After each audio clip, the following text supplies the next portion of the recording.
Muy buenas amigos, soy Pedro Acosta y acá estoy con otro viernes de denuncia.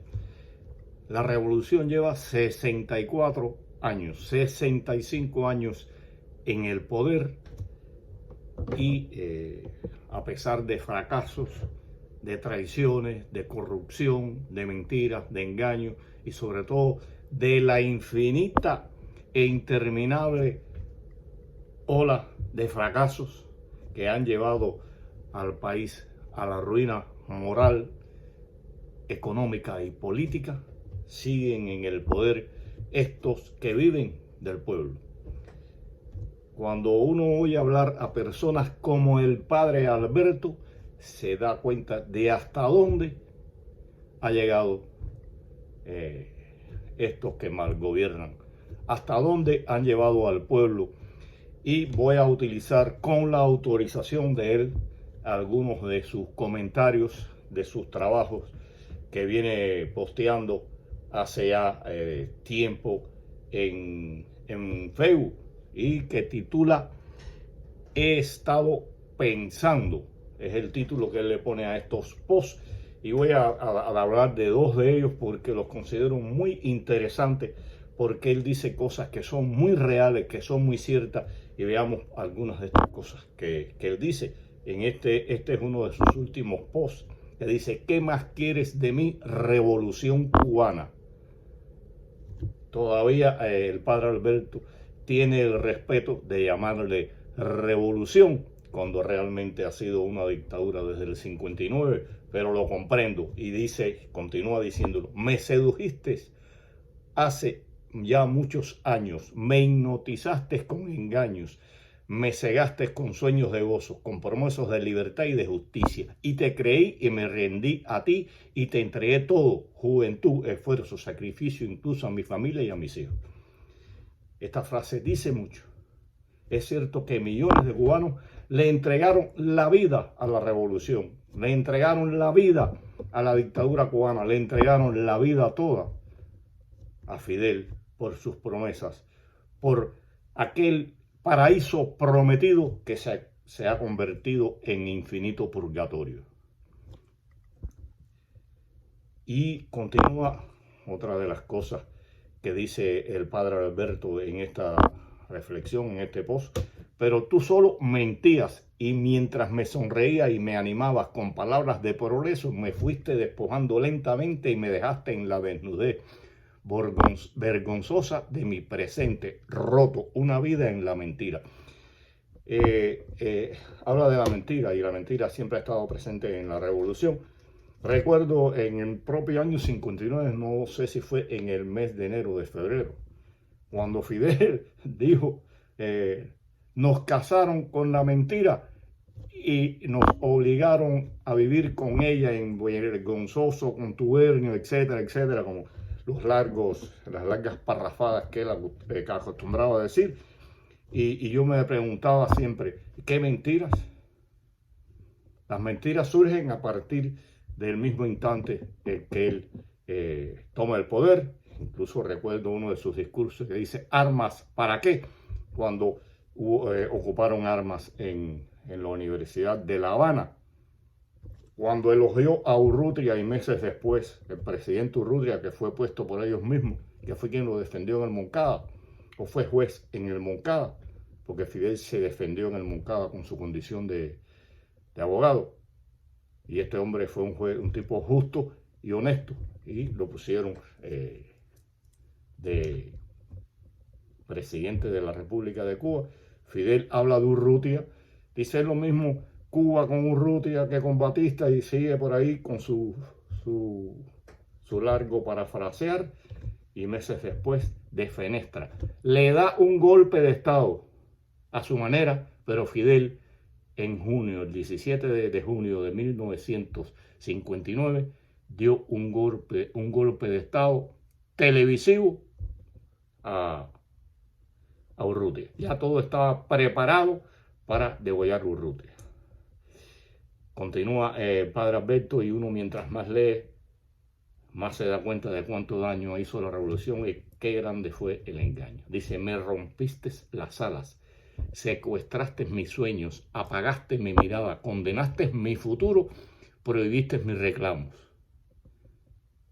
Me alejaste de Dios y secaste mi alma, y en encendido y en discursos de aparente altruismo me animaste a la violencia, a la exclusión y al desprecio. Una vida en el odio, y es verdad. Gusanos, vendepatrias, traidores, los fusilamientos, los encarcelamientos, los hundimientos de lancha, la separación y el rompimiento de la familia cuando alguien se iba para el norte. Cuando se decía en aquellos momentos, la gente incluso le decía con pena, le preguntaban por un familiar y se fue para el norte. Porque era pena lo que sentía, porque eso fue lo que nos inculcaron, a despreciar a aquellos que abandonaban la patria. Y bueno, esta es otra reflexión del padre Alberto, donde, y bueno, hablando de eso, es verdad, el cubano ya no tiene esperanza, el cubano ya no tiene fe en el futuro, porque el futuro se lo ha cercenado el Partido Comunista, el castrismo, con su permanente odio entre cubanos y con su permanente fracaso. Y bueno, aquí él hace una valoración de este tiempo. Esta reflexión lleva un año exactamente, la cumple en mayo, y dice 64 años es mucho tiempo. Y realmente muchísimo tiempo. 64 años, y lo he hablado más, es más tiempo que la República antes del 59, que fueron 50 y tantos años. Dice, mucho tiempo viendo cómo la vida en el sitio donde has nacido y has crecido se hace cada vez más precaria y difícil. Cómo la tierra se hace más improductiva, la esperanza más escasa y más apremiante, las ansias de escapar. Es mucho del tiempo gastado, la existencia en un presente de sobrevivencia sin horizontes, sin sueños y sin futuro.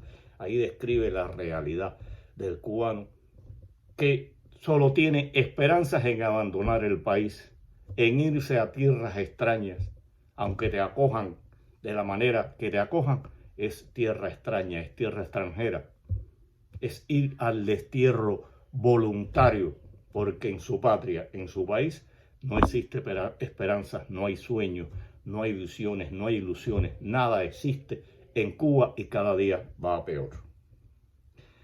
Ahora un poco está llamando al despertar del pueblo cubano cuando dice 64 años es tiempo más que suficiente para darse cuenta de que el proyecto llamado Revolución Cubana, y lo pone entre comillas, no funcionó, porque no trajo progreso, ni logró su ideal del hombre nuevo, ni solucionó los problemas que prometió solucionar, ni conquistó a la larga el corazón del pueblo. Se está llamando al pueblo a que despierte, a que comprenda que en 64 años de mentira, de engaños, de fracaso, ya es tiempo más que suficiente para despertar. Veamos acá otro párrafo, otra reflexión que hace el padre Alberto. Y les digo, sé que muchos lo siguen, síganlo ahí aún mucho más. Es muy importante escuchar lo que dice este hombre religioso, este hombre bueno y noble, este hombre que me enorgullece ser su amigo, un hombre sincero y honesto. No porque sea religioso, no porque sea sacerdote, sino porque es un hombre honesto, es un hombre cabal. Y dice aquí también, 64 años es tiempo más que suficiente para constatar que en realidad el poder sobre este pueblo se ha mantenido a través del miedo. Es cierto. De la desconfianza de unos contra otros, de los discursos de odio, de la exclusión sistemática del que alzaba una voz diferente, de la represión que no conoce límites y que es capaz de traspasar las fronteras del humano. Muy clarito esto.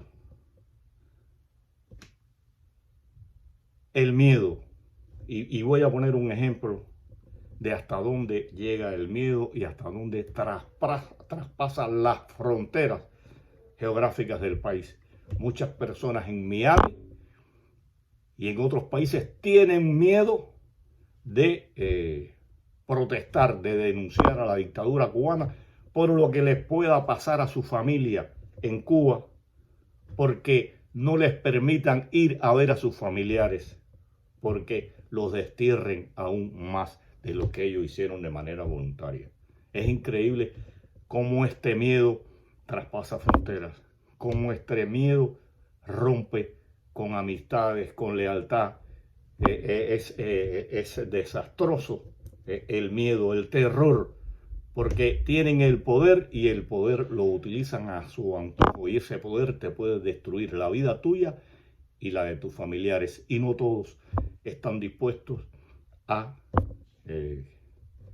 sacrificarse, aunque es tiempo, como está diciendo a su manera el padre Alberto, de que se den cuenta que la única forma de salir de la esclavitud en que nos ha sumido el Partido Comunista, el castrismo, es enfrentándose de manera pacífica, pero es enfrentándose. No se puede seguir callando. Mientras el pueblo siga callando, nos seguirán dando con la cadena, con el látigo. Y bueno, aquí un poco ya el padre Alberto dirige sus preguntas a esos que están en el poder, a esos que viven cual burgueses y le exigen al pueblo sacrificios y resistencia creativa, más cínico, más engañoso de esos que viven cual burgueses, repito, a costas del pueblo. Y escuchen acá una de sus reflexiones: tiempo más que suficiente para preguntarse una y otra vez a dónde vamos, qué futuro, qué esperanza, qué incentivo para vivir aquí podemos esperar. En cada una de sus palabras es un fuerte aldabonazo al despertar de la conciencia y de la dignidad del pueblo cubano.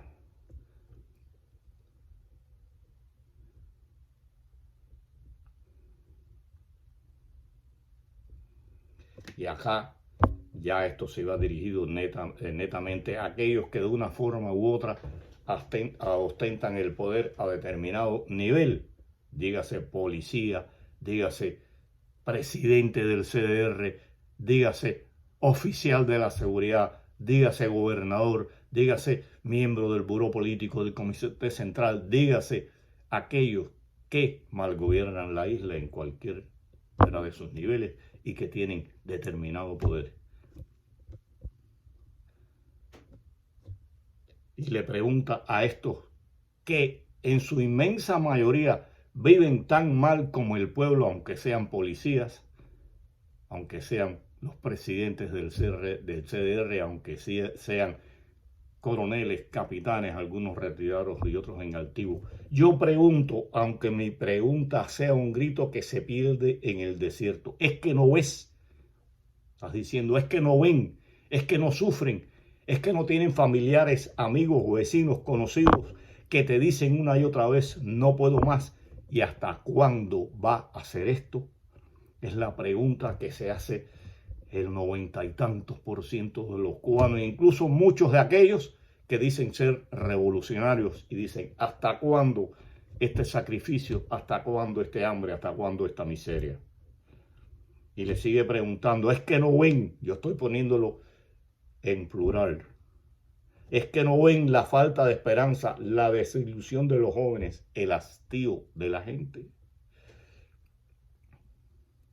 Y aquí va directamente dirigido al designado, al incapaz, al cínico, al cobarde de Díaz-Canel, aunque él no ponga su nombre. Es que no es que no se le puede hablar a un pueblo de resistencia creativa sin ofrecerle medios para crear, libertad para ejercer su creatividad y la posibilidad de un futuro tangible que dé sentido a esa resistencia. Resistencia creativa, resistencia a la cual ellos no están sometidos, y lo he dicho en otras ocasiones. Si estos que se han dicho fundadores, si estos que son miembros del buró político, del Comité Central, estos que tienen en sus manos el poder y por el poder viven como burgueses, vivieran como su pueblo, hace años que la revolución, la mal llamada revolución, la dictadura cubana, no existiera. Y ahora va con un cierre que dice mucho. Dice, y si lo ves y no te cuestionas y no haces nada, pienso que un poco aquí va dirigido al pueblo cubano en general también. O ni siquiera empiezas a preguntarte qué podrías hacer para generar un cambio real. Y cuando el padre Alberto se refiere a un cambio real, convencido estoy que se refiere a un cambio de sistema político, a un cambio de sistema económico, político y social, a un cambio trascendental en la vida del cubano y en la sociedad, en la política y en la economía. Dice, ¿qué podrías hacer para generar un cambio real? Entonces no solo has elegido la condición de esclavo, ya yo lo había dicho por ahí arriba, de esclavo, sino que has decidido construir tu vida sobre el sufrimiento doliente de tu propio pueblo. ¿Entiendes? Esto es directamente con aquellos que han llevado a Cuba al poder, con aquellos que les dicen vendepatrias, traidores, a los que confrontamos y decimos la verdad sobre Cuba. Y pienso que esta reflexión del padre Alberto, a la cual he hecho algunos comentarios, sea una bandera, un símbolo de lo que debe hacer el pueblo y de cómo debe actuar el pueblo y de cómo debe cuestionarse su posición en la vida y cómo se está perjudicando él, su familia, cómo están esclavizando el futuro de la patria. Espero reflexionen, espero comprendan que la única forma de destruir a la dictadura es enfrentándose de cualquier forma a ellos. Un saludo a todos, hasta la próxima.